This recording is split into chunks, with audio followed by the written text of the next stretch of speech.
Buenas noches para todo el grupo. Vamos a empezar. Les agradezco por su asistencia. Les recuerdo que esta clase de los martes con la Rabanit está basada en el estudio del libro Bienvenidos al Judaísmo. Estamos yendo capítulo por capítulo y este libro contiene los temas básicos e importantes que cada aspirante a una conversión debe conocer. Nosotros ya hemos venido avanzando, estamos hoy en el capítulo 9 del libro. Ustedes pueden consultar mi página de YouTube, Rabanit Yocheved Colombia, y ahí encontrar los videos de las clases anteriores para que se pongan al día. También los pueden encontrar en la página de Yeshiva Nahalat Asher, las clases solo para mujeres, y ahí también compartimos información sobre los cursos que estamos dando. Muchas gracias a todas las damas de la Yeshiva que están aquí hoy con nosotros, también las damas que están desde el portal. Bienvenidas. De pronto veo caritas nuevas. Para los que no me conocen, soy Rabanit Yocheved. Estoy ubicada en Colombia. Y pues es un honor poder contar en esta noche con su presencia y poder enseñarles con mucho cariño. Entonces, el tema que nos compete esta noche, vamos a tratar de avanzar en 2 capítulos. Trataré de nombrarlos. Son el primer capítulo 9, que habla sobre las 7 misbot rabínicas. En la clase pasada fue una clase muy especial porque estuvimos hablando de los 613 misbot. Y estuvimos explicando cómo estaban divididos. Por favor, vayan al video de la clase pasada, las que puedan, y ponerse al día. Aparte de esas 613 misbot, tenemos unas leyes o unos mandamientos que se conocen como los misbot rabínicos. El libro lo titula así, las 7 misbot rabínicas. Se las voy a nombrar y vamos a tratar de detenernos específicamente en 2, porque tiene una historia muy bonita. Pero entonces lo vamos a empezar. Son los mandamientos establecidos por los sabios y se usan para embellecer y enriquecer nuestra vida judía y acercarnos a Hashem. Como les digo, este tema hace parte es continuo, ¿no? Como conectado con lo que les estaba enseñando el martes pasado, con los 613 principios, y les hablaba de la necesidad de estudiar cada uno de los mandamientos, tanto los principios positivos como los principios negativos. Resulta que en el capítulo 2, recién empezamos este estudio, habla sobre la importancia de la tradición de la ley oral y la ley escrita. El judío o el aspirante a la conversión, eso fue el capítulo 6 más o menos, capítulo 6, y así lo van a encontrar en el video anterior, la Torah escrita y la Torah oral. Busquen ese video y estudienlo, porque allí hablamos la importancia de tanto la ley escrita que conocemos como los mandamientos dados por los rabinos. Un judío o una persona aspirante a la conversión no puede decir cosas como, no, yo hago solo lo que está en la ley escrita, yo hago solo lo que la Torah me dice escrito.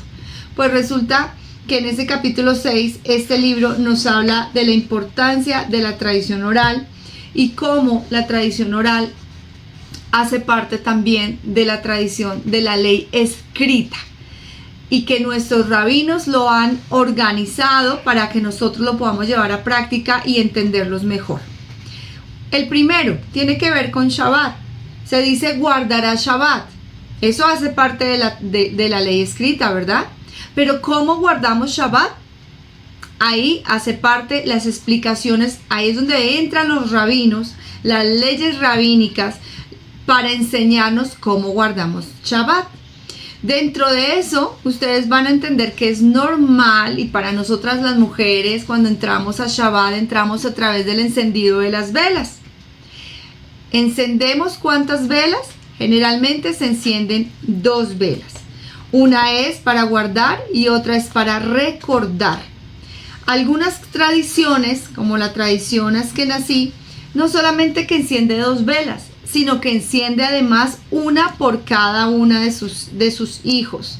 Esto es algo muy, muy bonito, una práctica muy bonita que se puede hacer. Recuerden que el encendido de las velas es conectarnos de los días de la semana, conectarnos con lo que Hashem tiene para nosotros en ese día de reposo. Es la oportunidad para cuando tú enciendas las velas de agradecer, de rezar por tus hijos, de rezar para que ellos sean grandes tzadikim y crezcan en el conocimiento de la Torah. Entonces, encender las velas antes de la entrada de Shabbat para santificar el día, para darle la bienvenida a la reina de Shabbat y para decir, a partir de ahora entro en el reposo. Eso hace parte de la primera ley rabínica. Es decir, que tú no vas a encontrar literalmente en la Torah que diga tienes que encender velas y además cuántas velas y además si con aceite, si con cera, con qué tipo de cera puedo encender. Eso lo explicaron ¿quiénes? Los rabinos. ¿Lo hacemos? Sí. Para las personas que dicen es que yo no hago nada que no esté escrito. Si enciende velas, está haciendo leyes, está cumpliendo leyes de Rabanán. Entonces en el judaísmo lo que dicen nuestros sabios, lo que dictaminaron los rabinos es muy importante. Primera misbot rabínica, encendido de velas de Shabbat. No es que este sea el orden, por favor, solamente que son 7 y escogimos este orden, pero no es que esa sea, que así lo estipularon los rabinos, que esa sea la primera, no, estoy hablándole de las 7. La exposición de hoy quise empezarlo con las velas de Shabbat, porque pues es algo que todas hacemos, o que van a empezar a hacer algunas, cuando se hace antes de la caída del sol. Hoy en día existen aplicaciones que podemos bajar para ver, según el lugar donde tú te encuentres, se enciende. Hay lugares donde el sol se oculta más temprano, hay otros lugares que por las estaciones se oculta más tarde, según si estás en invierno, según si estás en verano, y eso lo debes tener en cuenta. Bueno, esas aplicaciones, yo tengo una que son, de pronto se las puedo compartir acá, se llama horarios alágicos. Ay, no se ve bien. Bueno, si ustedes lo buscan así por horarios alágicos, les muestra el día, la hora, el lugar exacto por el GPS donde usted se encuentre y les dice a qué hora se va a oscurecer y les va a mandar 17 o 22 minutos antes de que caiga el sol, para que ese es el tiempo antes que tienes para encender las velas de Shabbat. Siendo que es una misbot rabínica, quisiera detenerme aquí en algo tan importante, queridas damas, es que cuando nosotras empezamos a encender velas es muy importante que se haga antes de la caída del sol, porque cuando cae el sol entras en un espacio que se llama el Ben HaHamashot, que es entre la caída del sol y la salida de las estrellas, y en ese espacio tú no sabes si ya está entrando Shabbat, si ya entró Shabbat, si ya está saliendo. Entonces en ese espacio tú no deberías estar encendiendo, porque estás expuesta a que vayas a encender ya en Shabbat. Y la Torah nos enseña, la Torah escrita nos enseña que no debe haber fuego en nuestras casas. Y una de esas interpretaciones es: yo no puedo encender las velas ya estando en Shabbat. Por ejemplo, si se oscurece a las 6 de la tarde en tu país, es un ejemplo. Cada uno de ustedes está en una ubicación diferente y estas aplicaciones les ayudan a entender a qué horas tienes que encender las velas. Les voy a poner un ejemplo antes de darle la palabra a alguien para poder desarrollar el tema. Si en mi país a las 6 se oscurece, a las 6 la caída del sol, entonces mi aplicación me va a decir que esté encendiendo las velas por ahí a las 5:40, y ese es el momento en que yo tengo que encender. Si yo ya enciendo después de las 6, ¿qué quiere decir? Que estoy encendiendo las velas Haz Shalom, que la persona está encendiendo velas en Shabbat. A veces las mujeres llegan no sé si les pasa, pero de pronto tienen la oportunidad de congregarse, de ir a una yeshiva o de ir a una sinagoga donde les permiten encender velas. Generalmente las velas uno las enciende en su casa o donde va a comer. Si tú fuiste invitada a comer, a un lugar, tú puedes estar con el anfitrión y encender con ella, escuchar la bendición y encender, o también llevarlas si ellos lo permiten y encender velas allá en su casa. Pero lo más importante es que no se te pase la hora, porque siendo que es una misbot rabínica, es preferible a que no enciendas velas, a que enciendas velas y violes una misbah directamente de la Torah, que es encender fuego. Le voy a dar la palabra a Yomari, por favor. ¿Tienes la mano levantada? Sí, shalom. Una pregunta es que cuando uno enciende la vela antes de Shabbat, ¿uno debe esperar que la vela se apague después de Shabbat o hay que apagarla antes? Ok. Es que yo no tengo mucho conocimiento de esto porque voy a comenzar a... Tranquila. Generalmente, depende. Generalmente las velas se encienden con una copita, un candelabro. Algunas lo encienden con velas, otras lo encendemos con aceite. Lo ideal es que se encienda con aceite.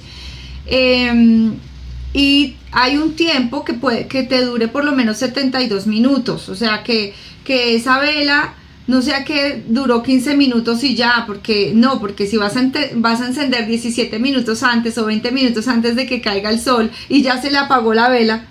Entonces la idea es tener placer de esa luz, y entonces la idea es que esa vela, generalmente las de Shabbat tienen una medida que cumplen con un rango hasta de 3 horas, pero no es que tú después vayas y, ay no, es que me voy a ir a dormir y las apago.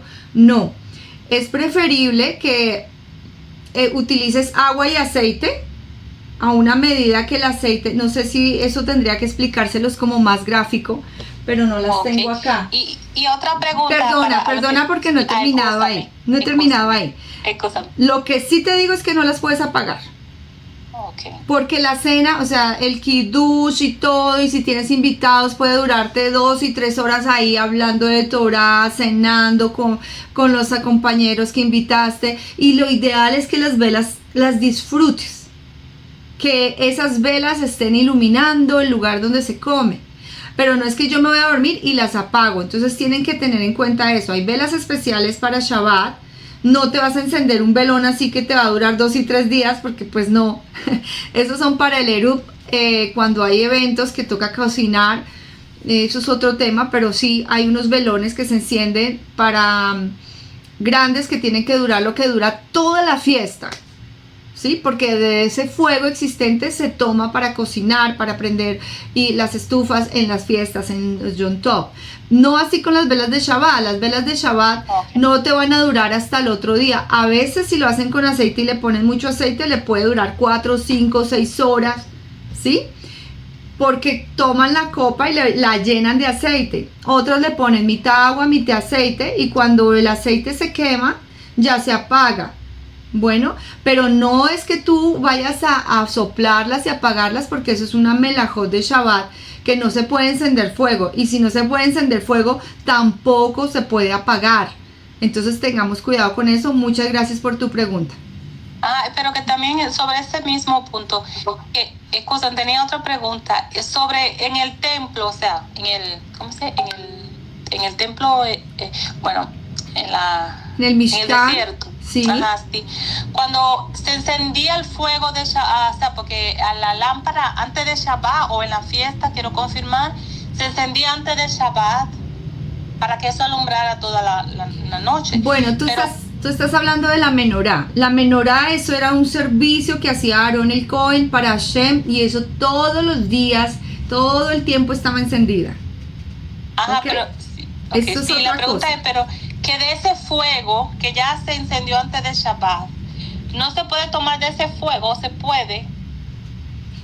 Del fuego de las velas no puedes tener ningún beneficio, ni para ir a encender otra cosa, porque ya estarías en Shabbat.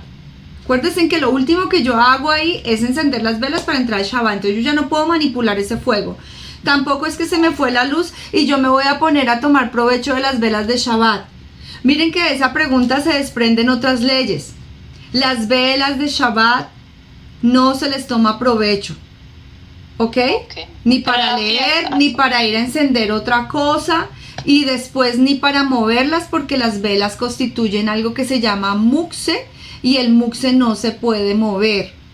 Bueno, son muchos temas que de tu pregunta han surgido y de pronto algunas pueden tener confusión en lo que yo les estoy explicando, pero básicamente te voy a seguir preguntando en privado porque hay otra pregunta sobre eso, sobre la fiesta, si se puede, bueno, como tú estabas explicando. Entonces, lo importante es que para Shabbat y para las fiestas siempre encendemos nuestras velas y esa raíz viene de un mandamiento rabínico. Ese es el tema que nos compete hoy, ¿sí? El tema del encendido de velas es una clase completa, porque, como les decía, hay tradiciones que encienden 2, siempre son Shamor, Besajor, para guardar y recordar. Hay otros que encienden esas 2 más las de sus hijos. Hay otras que dicen, no, yo no encendí velas hoy, y entonces pone sobre ella misma el encendido de una vela adicional por no haber encendido ese día. No es que cada día que se le olvidó va a encender una, sino que de pronto alguna situación la mujer no pudo encender y ella pone sobre sí, ahora en adelante, en causa de que yo no encendí esa vela o por las velas que yo no encendí, enciendo otra vela adicional. ¿Qué más les puedo decir de eso? Pero básicamente no se pueden apagar y no le puedes tomar provecho. Debes dejarla, por lo tanto, en un lugar seguro, porque algunos la dejan en la mitad de la mesa y están pasando platos y si tienen niños, los niños se mueven y pueden tumbar las velas y eso es peligroso. Así que generalmente se deja en un lugar altico dentro del comedor y allá es donde tú enciendes tus velas y maravilloso, hermoso, que duren durante toda la cena de Shabbat. Bueno, lo puedes encender preferiblemente con aceite, o si lo haces con velas, ten mucho cuidado que no se quemen cortinas, que al derretirse la cera no vayas a quemar la mesa. Son ejemplos que les doy que parecen exagerados, pero ha pasado y por eso me atrevo a decírselo. Si me permiten seguir avanzando, porque son 7 y voy en la primera. ¿Listo? ¿Alguien más alzó la mano? Bueno, creo que tengo 2 personas más. Norma. Shalom a todas. Buenas noches, Rabaní. Norma, yo quisiera hacerle una pregunta. Ahora que nosotros estamos estudiando para conversión, antes de que llegue el Shabbat, nosotras podemos prender las velas, ya que todavía no hemos pasado por la conversión. Mira, con relación a los misbot que se están haciendo, te puedo decir, yo estudié en una midrashá donde la mayoría de mujeres no eran judías y estaban en un proceso serio de conversión y ellas les permitían hacer las bendiciones. Aquí te tienes que guiar, es como tu rabino en cabeza del rabino Algase, creo que les está indicando, porque precisamente mira el punto 3, recitar bendiciones antes de regocijarnos. Precisamente ahí es donde se dice, bendito eres tú Hashem, Rey del universo, quien nos santifica con tus mandamientos y nos has ordenado. Yo te puedo decir cómo se hace en nuestra yeshiva en cabeza del rabino Yohanan Quintero, pero ustedes se tienen que guiar como las está instruyendo su rabino. Por ejemplo, en la Midrashá en Jerusalén nos decían, a estas mujeres que están en un proceso serio se les permite, que están muy cerca de la conversión, que ya han estudiado. Otras dicen, no digas el nombre de Hashem.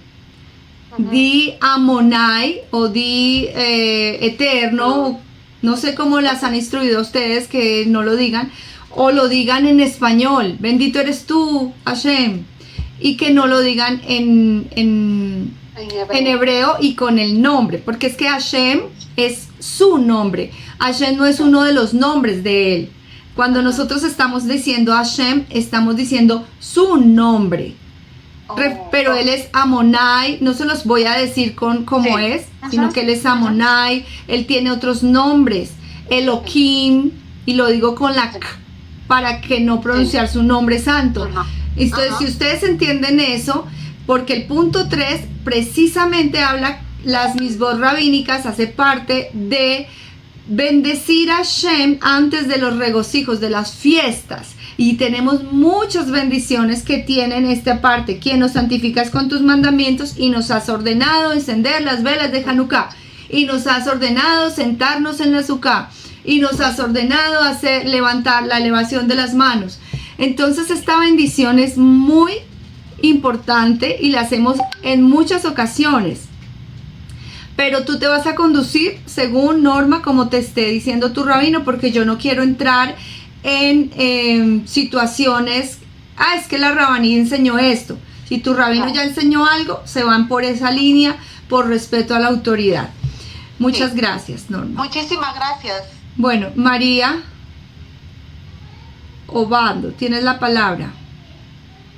Sí, Shalom, Rabanit. Shalom. Una consulta. En una oportunidad, un Shabbat, me tocó una situación difícil. Tuve un día terrible. Creo que me peleé hasta con mi sombra. Me pasó muchas cosas en ese día. Y al llegar a la tarde, y a pesar que estaba todo el día en preparación de Shabbat y una y otro detalle, y bueno, y al final del día no tuve las fuerzas para encender las velas. Me sentí terrible. Estuvo bien eso, porque yo entiendo que es una alegría también, ¿no? Es un mandamiento, pero bueno, no sé, estuvo bien eso. Quizás en alguna otra oportunidad nos pueda pasar que tenemos el ánimo muy caído porque quizás partió alguien, murió alguien, yo qué sé. Es válido, bueno, lo que opino, lo que pienso.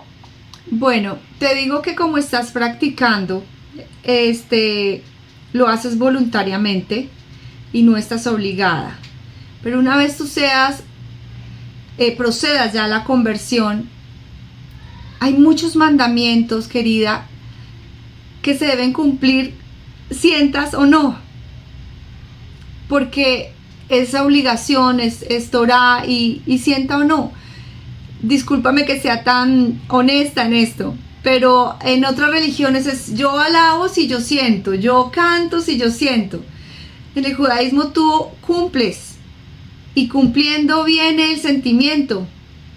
Nuestro pueblo dijo, escucharemos, haremos y entenderemos, ¿cierto? Haremos y entenderemos. Quizás ese momento tenías ese sentimiento de decir, no tengo ni fuerzas de encender las velas. Pero quizás cuando vuelva a pasar algo así, vas a sacar las fuerzas y vas a encender las velas y de ahí en adelante empieza algo nuevo, un nuevo sentimiento, nuevas fuerzas, porque el cumplimiento de las misbot te da nuevas fuerzas cada día. Bueno, entonces sin querer juzgar a nadie, simplemente les digo, hay muchas misbot que nos toca hacerlas, sientas o no. Y como mujer te entiendo porque todo colapsa, estamos el viernes, la comida, los invitados, la casa, los niños y efectivamente uno enciende velas y uno empiezo Shabbat, empieza mi descanso. Entonces la próxima vez vas a coger un poquito más de fuerza y vas a encenderlas. Y eso te va a dar mucho más ánimo para seguir adelante. Bueno, vamos a proponerles algo, si me lo permite, vamos a proponerles algo. Yo voy a leer los 7 y al final vayan anotando ahí en su agenda las preguntitas y al final no pasa nada si me devuelvo por el punto 2, por el punto 3, no pasa nada y retomamos las preguntas, ¿les parece? Con eso, porque yo también estoy grabando acá, entonces quisiera como que fluya el video y podamos al final hacer las preguntas, entonces váyanlas anotando y con mucho gusto y cariño, dentro de mis posibilidades, les voy a contestar. Entonces, vamos a pasar al número 2. El número 2 de la misbot rabínica que seguramente ustedes ya hacen y saben.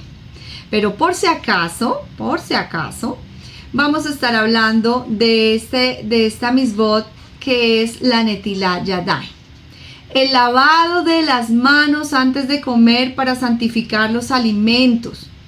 Este lavado de las manos se hace de dos maneras básicamente. Entonces lo que quiero compartirles ahorita es que nosotros hacemos lavado de las manos por mandato rabínico. Permítanme acá, les voy a compartir un momentito esta imagen tan bonita de una netilá. ¿Ustedes conocen la Netilat Yadayim? Me imagino que algunas sí. Sí, hay de dos formas. A ver, aquí compartimos. ¿Qué tipo de netilá voy a hacer? Por ejemplo, si es una netilá que va porque quiero lavarme para ir a rezar, es diferente a si voy a ir a comer pan, o es diferente a si me levanté en la mañana y quiero quitarme la impureza. Entonces, quiero que sepan, estamos hablando de las misbot rabínicas. Vimos dos, y la primera es el encendido de las velas y la segunda la Netilat Yadayim. Entonces la Netilat Yadayim hace parte de estos 7 misbot rabínicos y tiene su fundamento. Hay algo muy, muy bonito en la historia de la Netilá, porque Netilá significa elevación, lavado ritual de las manos. Por eso es que cuando se hace la bendición de la Netilá, la obligación es levantar las manos, porque yo estoy elevando mis manos. Entonces yo no puedo hacer la Netilat Yadayim con las manos abajo, yo tengo que hacer la elevación. Y existen varios tipos: antes de comer pan, al levantarse por la mañana, en ciertas circunstancias antes de orar, antes de rezar, y antes de comer los alimentos sagrados en la época del templo también. La obligación está relacionada precisamente con la pureza ritual. Bueno, como los sacerdotes debían comer la ofrenda, la terumá, ellos debían estar en un estado de pureza. Entonces los sabios decretaron que las manos tienen un estatus especial de posible impureza, y por eso se exige lavarlas antes de tocar cualquier alimento sagrado.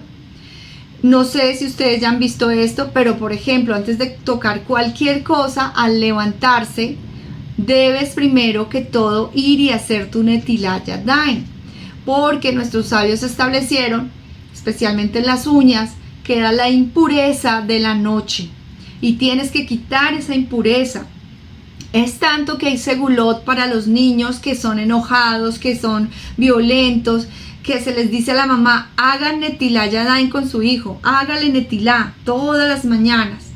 Entonces el Talmud atribuye este decreto inicial al rey Salomón, y obviamente fue mucho más ampliado por el Sanedrín en otra época, pero el tema de la Netilat Yadayim, al igual que otro por ahí que vamos a ver del Erub, viene establecido desde el rey Salomón.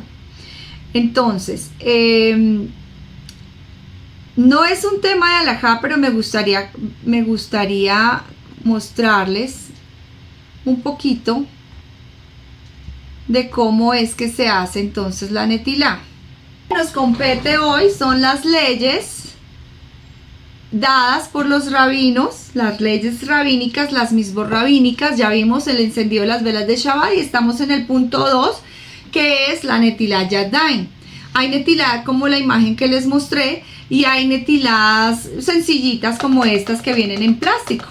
Bueno, entonces, muchas gracias. Hay una de vidrio. Norma nos está mostrando una de vidrio. ¿Por qué tiene 2 manitas? Porque la idea es que usemos las 2 manos para ella, ¿cierto? Y la pasamos a la izquierda, y siempre servimos la mano derecha primero. Estamos hablando de la Netilá que se hace en la mañana.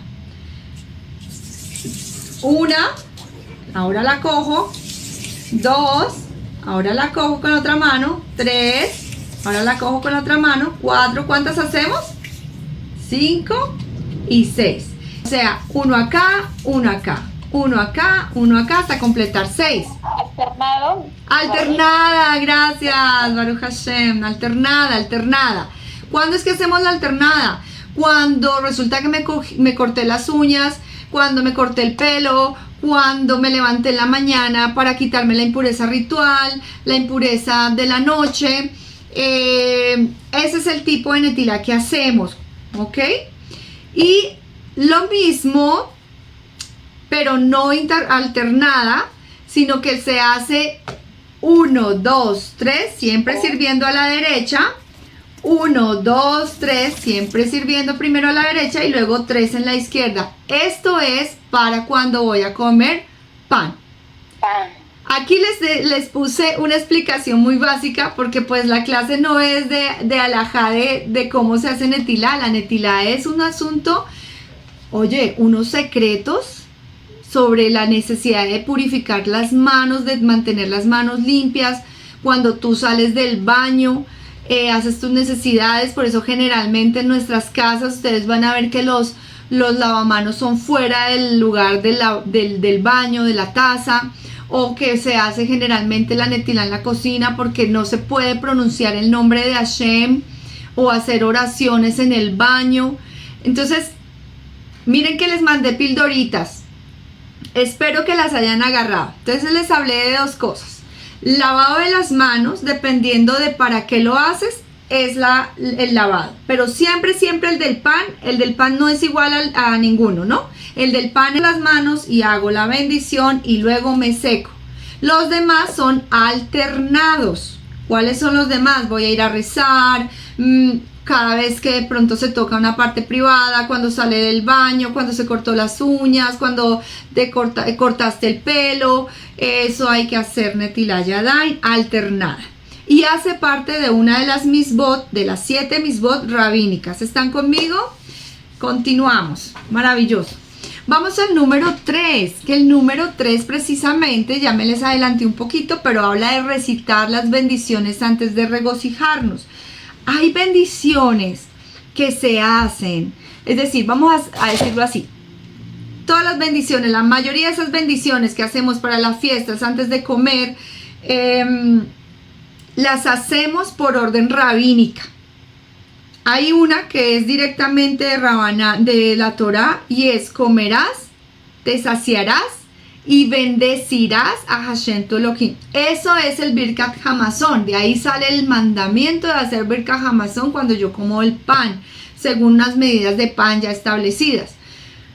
Pero las demás, por ejemplo, ustedes van a ver, acá les tengo este libro muy hermoso, que es un libro con el que se le enseña a los niños. Permítanme, les quito este para que puedan verlo. Y entonces está, pero pues a los niños y a las damas también, yo les puedo enseñar con este, no pasa nada. Entonces les dice, ¿cuál es la bendición de Amoxi? ¿Cuál es la bendición que se hace por los mesonot? ¿Cuál es la bendición que se hace por el Adamá? Esto es básico, las bendiciones son muy importantes que se las aprendan. En las que tienen Sidur, los pueden conseguir en las bendiciones del disfrute, muy como al final del Sidur, ahí están. Les decía, hay bendiciones que por ejemplo se hacen, la de la Netilat Yadayim también dice: bendito eres tú Hashem, Rey del universo, que nos santificas con tus mandamientos y nos has ordenado el lavado de las manos. Los Tzitzit, a los niños, cuando se les pone los Tzitzit, ellos hacen la bendición de Baruch Atah Hashem y dicen Elokeinu melech haolam asher kidishanu b'mitzvotav v'tzivanu al mizbah Tzitzit, y esa misma para la mezuzá.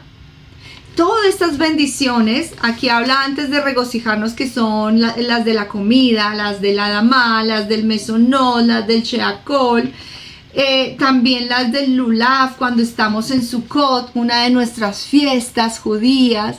Para irnos a sentar a la Sukkah, hacemos una bendición. Casi siempre esto lo maneja un hombre, su esposo, el rabino, el moré de su yeshiva, de su comunidad.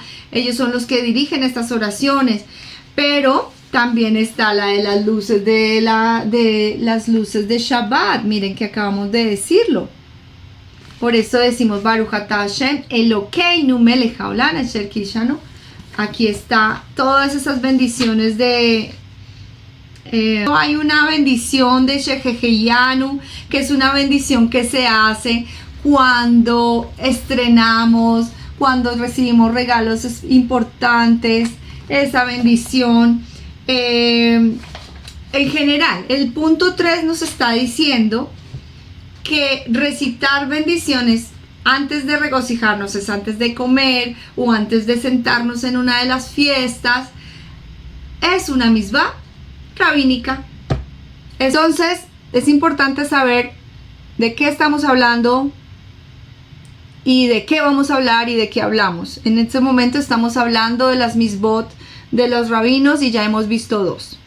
Sigan anotando las que tienen preguntas, recuerden que al final las vamos a solucionar. El tercero es recitar bendiciones antes de regocijarnos. El cuarto es recitar el Halel. Bueno, damas, ¿y qué es el Halel? Si de pronto alguna de ustedes ni siquiera sabe qué es la Midá, el rezo silencioso. Pues no sé. ¿Señora? Son los tejilín que se dicen en las festividades como el Purín. ¿Quién está hablando? Soy Bacheva. Shalom, buenas noches, soy de El Salvador. Estoy en un proceso de conversión. Besaj Hashem será, si el Eterno lo permite, en septiembre o antes de Pesach del próximo año. Besaj Hashem, bienvenida Bacheva. Entonces lo que ella nos está diciendo es así. Resulta que dentro de las leyes de las fiestas se hacen unos rezos especiales según la fiesta. Ustedes de pronto si han tenido la oportunidad de hacer un Birkat Hamazon, ahí les dicen para la fiesta tal se dice esto, para la fiesta. Igual pasa con las oraciones que se hacen en las fiestas, en Sukkot pues se lee lo correspondiente a Sukkot, en Pesach se lee lo correspondiente a Pesach, en Purim lo correspondiente a Purim. Y cada Rosh Hodesh, ¿qué significa Rosh Hodesh? El principio del mes. Cada Rosh Hodesh se reúnen en la sinagoga en la mañana en el Shacharit y hacen lo que se llama el Halel. Son unos cantos hermosos de los salmos, más o menos está entre el 113 y el 118. Entonces cuando te digan a ti, ¿qué es el Halel? Es el compendio de salmos que se leen en las festividades y en Rosh Hodesh. Es un dato muy importante. De pronto tú asistes a una sinagoga o a un lugar de estudio y de pronto escuchas que hay unos cantos y unos salmos especiales y ese es el final. Estás en fiesta, estás en Rosh Hodesh, se lee el Halel y eso también fue establecido por los rabinos. Entonces recitar esos salmos de alabanza en las festividades y en días especiales expresan gratitud y alegría. Generalmente son unos cantos muy solemnes, ahí sí depende de la tradición, es el canto, pero son los mismos, pero son de diferente entonación y es diciéndole a Hashem sálvanos, Hashem ayúdanos. Son unos cantos muy lindos, unos salmos entre el 113 y el 118 y se hacen cuando Rosh Hodesh y las festividades. Bueno, vámonos al quinto. Encender las velas de Hanukkah. ¿Saben ustedes qué es la fiesta de Hanukkah? Una de las más lindas, la fiesta de las luces. Encendemos cada noche una velita y recordamos publicar el milagro, la victoria, la dedicación del templo con los macabeos, que ellos lucharon para poder rescatar nuevamente el templo y lo limpiaron y encontraron que había apenas aceite para un día, pero Hashem hizo el milagro y ese aceite duró por más tiempo, por 8 días y hasta el día de hoy nos reunimos y celebramos las fiestas de Hanukkah. Esa fue establecida también por los rabinos. Otra de esas fiestas que está en la número 7, pero es la Megilá de Esther, la lectura de la Megilá de Esther, que hace parte de la fiesta de Purim, para recordar los milagros que Hashem hizo por nuestro pueblo en tiempos de Ahasverosh, donde nos quisieron destruir, pero no solamente físicamente, sino intelectualmente, meternos la filosofía griega y apartarnos de los mandamientos, apartarnos de la Torah. Y el sexto, que lo puse aquí en mi diapositiva, es construir el Erub. Ahí quiero mostrarles algo. Alguna de ustedes de pronto es su primera vez. Resulta que el Erub, vamos a ver si lo tengo por acá. ¿Saben qué es el Erub? Empecemos por ahí. Es un espacio que se distingue de una distancia a otra para poder llevar algún utensilio, porque eso sí se ve solamente en video. Bueno, también es un permiso, una vela que se enciende para poder hacer cocinar esto acá. en los días de que no el día de fiesta. Se puede hacer con un huevo también. A ver, déjame, ya les voy a explicar acá, porque ustedes me están mencionando dos, ¿ok? Me están mencionando dos que es como lo están diciendo, pero uno es el Eruv Tashlishim y el otro es el Eruv, ya les digo acá, que tiene que ver con el cargar en Shabbat. Es que se establece, permítame, acá lo estoy buscando, es que quiero mostrarles una fotico porque muchas de pronto no saben qué es un Eruv, pero cada vez que voy a compartir me meto en otro lado. Entonces ustedes me están nombrando dos. Yo quiero hablarles de este primero que tiene que ver con esta imagen. A ver, ahí están viendo como un tubo con un hilo. Sí, señora. Sí. Ok. Quiero hablarles de este Eruv. Resulta que este Eruv es un hilo o son unas delimitaciones que hacen que un espacio público se vuelva privado. Ojo con esto porque muchas personas no saben qué es un Eruv. Ahí se los estoy presentando. Algunas veces esto le ponen hilo rojo, ¿sí? Entonces se pone una base, un poste a un lado y el otro se pone en otro lado donde se quiera delimitar ese espacio. Para hacer un escenario que sea público, lo pueden hacer privado y transportar de un lugar a otro. Este ejemplo lo tengo aquí de una casa, pero se puede en una calle, se puede hacer de esta calle a otra calle colocando un poste aquí, otro en otro lado para que la gente pueda transitar. Esta ley fue impuesta por los rabinos, pero ojo que no es solamente poner un hilito y decir, ay, yo quiero ir donde mi vecina, entonces yo voy a poner un poste aquí y el otro en la casa de la vecina y le cruzo una cuerdita y eso me habilita a mí para cargar en Shabbat. No, más lejos de la realidad no podríamos estar. Resulta que eso no es así, eso hay unos requerimientos ya establecidos por los rabinos para facultar a esa sección, a ese sector y poder tener un Eruv.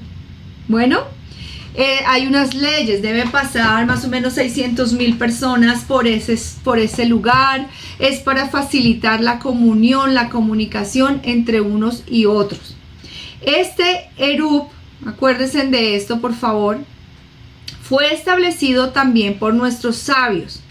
Y me gustaría contarles una cosa, al igual que la Netilat Yadayim y el Eruv hace parte de estos 7 mitzvot de origen rabínico, ambos tienen digamos que fundamentos en la Torá, porque nada de lo que salen de las leyes rabínicas son porque ellos se lo inventaron, no, hay una base en la Torá, pero su establecimiento como obligación fue decretado por los sabios.